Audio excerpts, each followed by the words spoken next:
So could Biden save the Democrats in the midterms with a one-term pledge? Let's talk about it in today's video.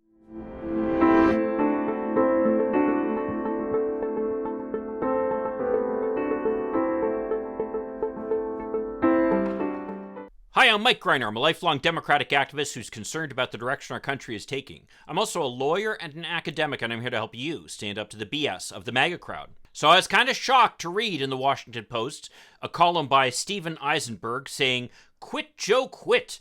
Biden could save the midterms with a one-term pledge." Well, I've got a response to that, Steven, and that's the stupidest thing I've ever heard. The truth of the matter is, you don't need to look far into history to find a plethora of examples of why this is a bad idea. And the reason is that fundamentally, what gives the president influence and ability to impact policy is the fact that he, or potentially she, is going to be running for re-election. I mean, think back to when Lyndon Johnson just announced in 1968 that he was not going to run for re-election. He thought that this would help him be able to focus on resolving the crisis in Vietnam. But actually what it did is immediately make him irrelevant. I personally experienced a similar situation when I was in college and slightly thereafter. I went to high school and college in Massachusetts. And of course, while I was in college, Mike Dukakis, our governor at the time, was running for president. That was 1988. I was one of the leaders of Students for Dukakis on my campus, along with the college Democrats.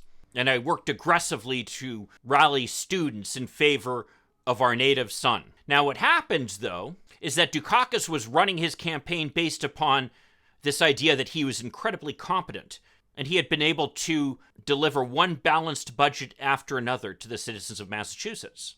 Well, as it turns out, for various reasons, the Massachusetts budget, around the time he was running for president, was starting to look not so rosy. Yes, he was able to sign a budget that year that was balanced, but to do so he had to use certain accounting tricks. And it was clear that after that, the state was pretty much going to hell in a handbasket for a variety of reasons. Well, after his presidential campaign foundered, Dukakis returned to Massachusetts claiming that he was not going to run for re-election and instead focus all his efforts on balancing the state budget and resolving the crisis that the state was in.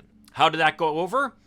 Badly. Dukakis immediately became irrelevant to the discussion, and he was really unable to accomplish anything else for the remainder of his time in office. The one thing, as it turns out, he did manage to accomplish was undermining the campaign of my boss, Lieutenant Governor Evelyn Murphy, who was running for governor at the time.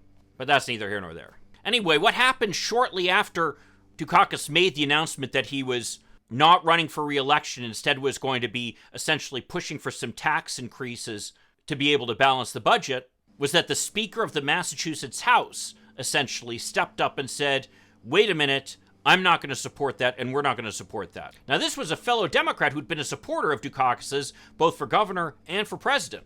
So what was going on here?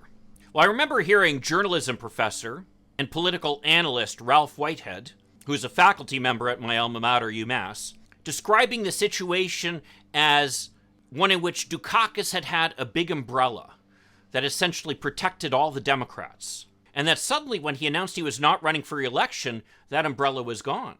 So the question was, now all the other elected officials across Massachusetts had to put up their own umbrellas to protect themselves.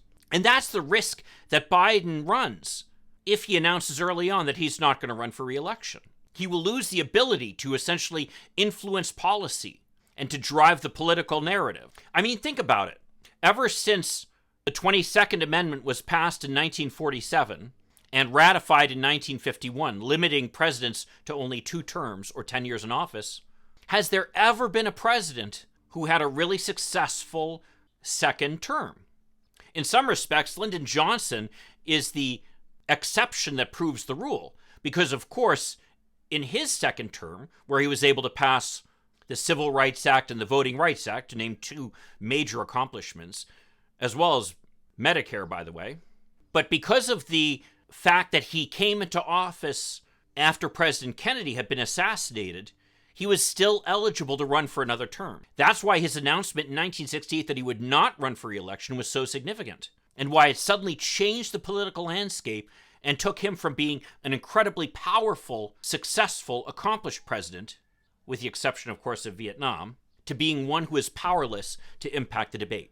Given this reality, I would strongly urge President Biden not to announce that he's not running for re-election. The way for him to accomplish his agenda is to continue the impression that he is running for re-election, even if he isn't. Because once he makes that announcement, whatever he wants just doesn't matter anymore. Well, despite facing one crisis after another, none of which, by the way, are his own making, unlike the prior guy's situation, President Biden has actually managed amazingly well. Why don't you check out this video over here about how he sidestepped a potential crisis in the making with the Fed. I'll see you then. In the meantime, let's hope for continued progress. Thank you.